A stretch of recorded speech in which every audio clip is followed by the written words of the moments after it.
Hey guys, so today we're reading Leviticus Chapter 22. Today's verse of the day is Exodus 33 verse 14. The Lord replied, "In my presence will go with you, and I'll give you rest." Amen. So today we're reading Leviticus Chapter 22. Leviticus Chapter 22. The Lord said to Moses, "Tell Aaron and his sons to treat with respect the sacred offerings the Israelites consecrate to me, so that they will not profane my holy name. I am the Lord.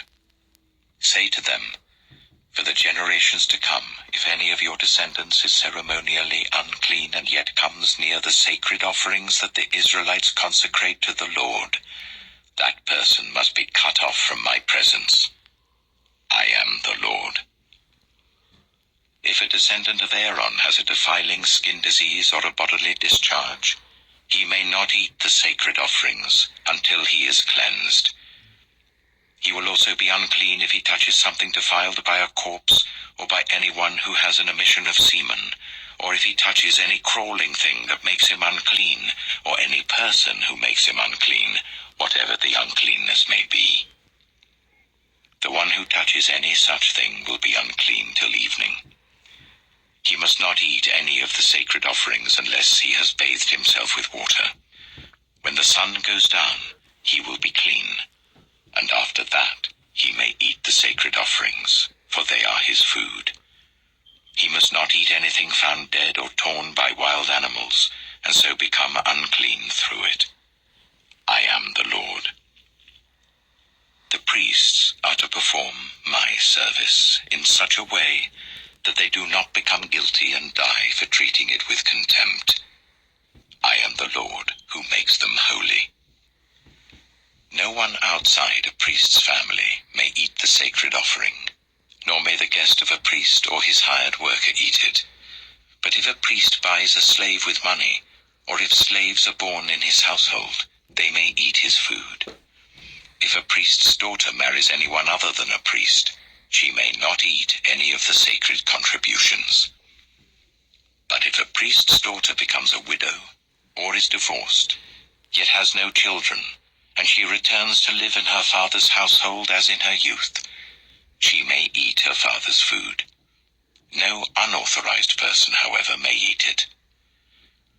Anyone who eats a sacred offering by mistake must make restitution to the priest for the offering and add 1/5 of the value to it.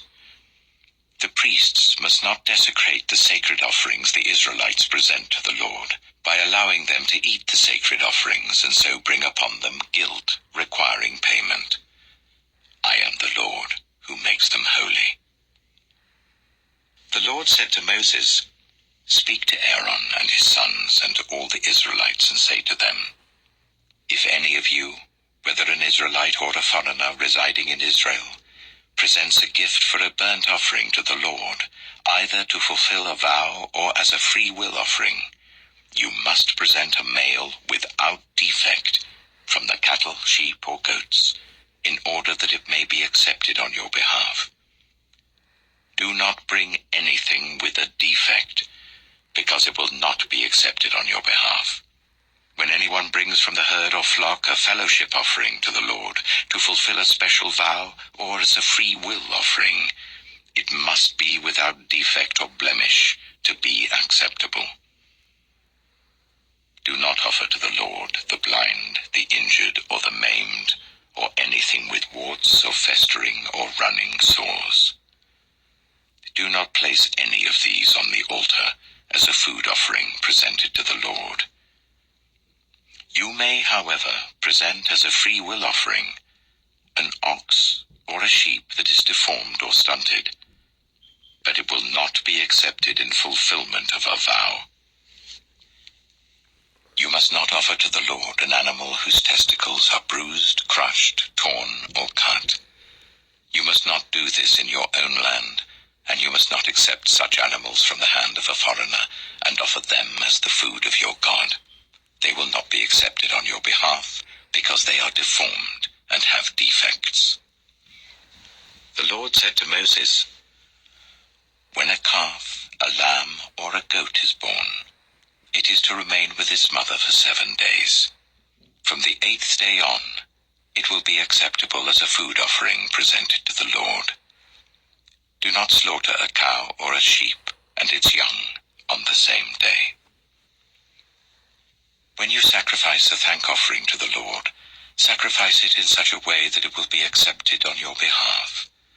It must be eaten that same day. Leave none of it till morning.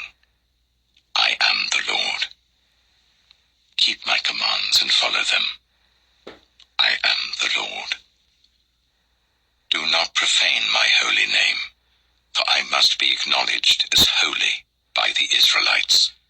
I am the Lord who made you holy, and who brought you out of Egypt to be your God. I am the Lord. Amen. So that was the Leviticus chapter 22. And tomorrow we are going to read Leviticus chapter 23. I'm going to end the video off here. And you guys have a blessed night. Amen.